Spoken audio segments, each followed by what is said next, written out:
Atenção, vascaínos, é vasculhada! Tudo! Como é que é? Casaca! Casaca! Casaca, casaca, casaca! A turma é boa! É mesmo da fusaca! Vasco! Vasco! Vasco!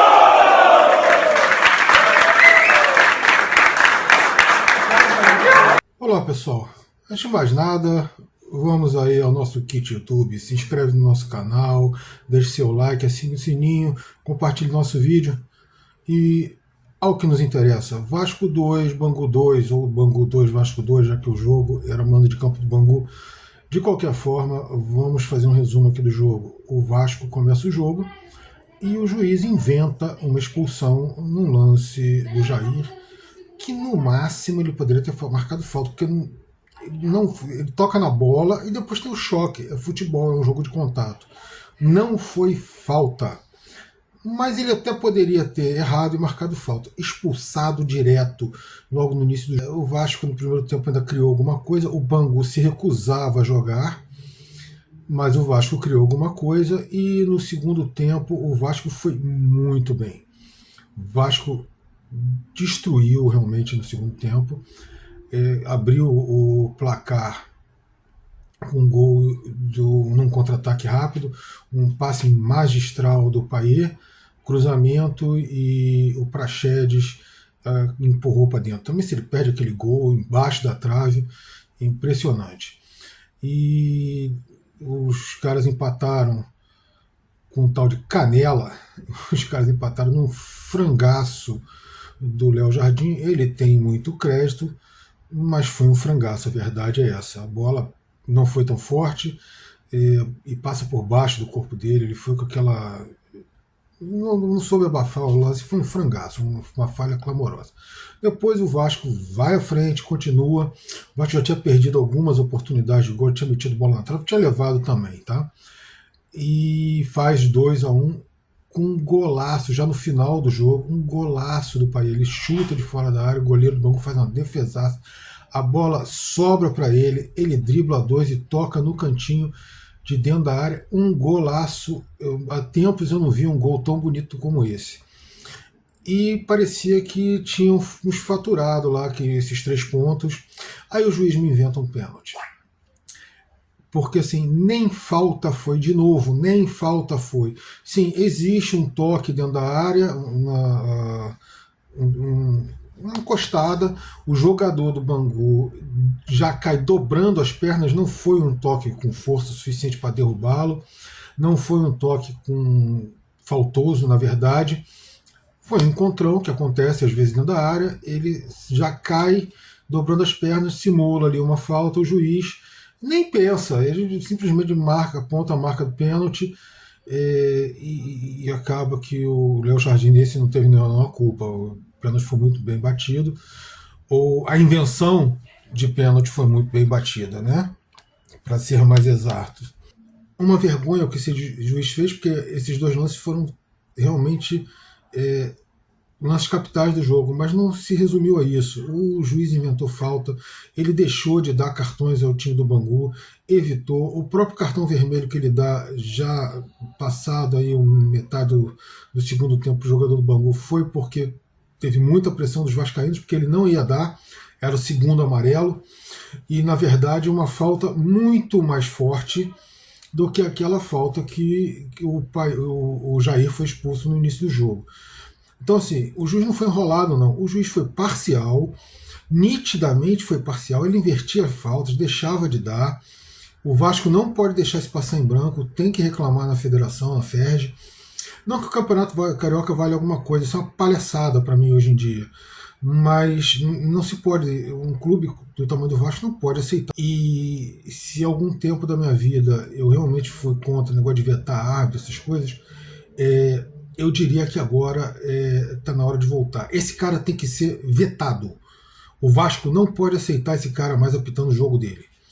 Porque assim, contra o Flamengo e Botafogo ano passado, ele já prejudicou o Botafogo de forma desavergonhada e agora ele está fazendo a mesma coisa com o Vasco. Ou seja, esse cara não pode mais apitar o jogo do Vasco. Assim, se ele quiser apitar o jogo do Fluminense com o Flamengo, isso é com eles lá. Agora, o jogo do Vasco não pode mais apitar. O Vasco não pode aceitar uma coisa dessas. Eu não gosto, eu não sou a favor, mas quando você vê uma situação dessa, é gritante demais, é absurdo demais. Não dá para aceitar. Então é isso, pessoal. O Vasco agora é vice-líder com esse empate. O jogo não foi ruim. O Vasco, se nós formos parar para pensar, o Vasco jogou com dois a menos praticamente o jogo inteiro. Depois ficou com um a menos. Sim, porque o juiz estava jogando por eles. Então, assim, o Vasco jogou com dois a menos. Jogou com dois a menos quase o jogo inteiro e uma parte dele com um a menos. Né? E mesmo assim foi superior. O Bangu, até ali por volta dos 30 minutos do segundo tempo, o Bangu não atacou, ele evitava atacar. Ele se eximia de atacar, mesmo quando estava. O Vasco vencia o jogo, o Bangu não atacava. O Vasco teve chance de meter bola na trave, o goleiro deles fez boas defesas, vários chutes perigosos do Vasco.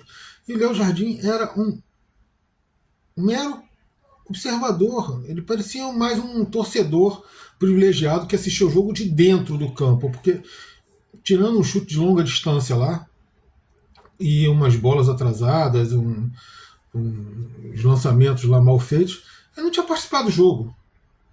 Ele não tinha participado do jogo. Infelizmente, quando participou, a primeira que ele foi um pouco mais exigido, ele falhou de forma ali bastante vergonhosa, mas isso é coisa que acontece. Todos os jogadores falham, goleiros também. O problema é que normalmente quando o goleiro falha é gol contra o seu time, né? Mas ele tem crédito e agora não pode virar isso aí não pode virar uma rotina. De qualquer forma, o Vasco foi bem superior durante todo o jogo, principalmente no segundo tempo. No segundo tempo, o Vasco perdeu pelo menos umas 6 chances muito boas de gol, além dos 2 gols que fez, e poderia ter ido bem melhor nessa partida. Não fosse o juiz, que não só atrapalhou o próprio Vasco, mas atrapalhou o jogo. O juiz atrapalhou, ele interferiu desavergonhadamente no resultado da partida e no andamento da partida. Então, assim, é até difícil você fazer uma análise melhor. De qualquer forma, o Payet está comendo a bola. Ele foi o grande articulador do Vasco e ele mostrou que está realmente com preparo físico. Porque no final do jogo, e se você for parar para pensar, nós tivemos acho que 6 minutos de acréscimo no primeiro tempo e mais 8 no segundo. E ele no final do segundo tempo ele estava correndo, ele estava buscando, fez aquele golaço que mostrou que ele estava com pernas, porque a forma que ele domina a bola, chuta para a primeira defesa e depois ele corre, pega o rebote, faz o drible dos dois. Isso não é coisa de jogador que está cansado, é coisa de jogador que está inteiro. Então, assim, ele está muito bem fisicamente e promete render muito esse ano. Agora, precisa de mais uns companheirinhos e esses companheiros vão chegar, tenho certeza. O Adson agora deve estar chegando aí. Eu acho que ele vai ser titular. E nós vamos ter mais chegadas aí. Eu tenho quase certeza, além daqueles 4 que eu já comentei hoje, né? Nós devemos ter mais chegadas aí. O Vasco vai entrar esse ano com um time mais competitivo. Agora, jogar contra 12 fica difícil. Realmente aí não tem time competitivo que consiga fazer boas campanhas se ele entrar em campo jogando contra 12, ainda mais um tendo o apito na mão, né? Fica muito difícil. E foi o que aconteceu hoje. E isso foi vergonhoso o que esse juiz fez hoje lá no Mané Garrincha. Pessoal, valeu pela presença de vocês aqui e até o nosso próximo vídeo.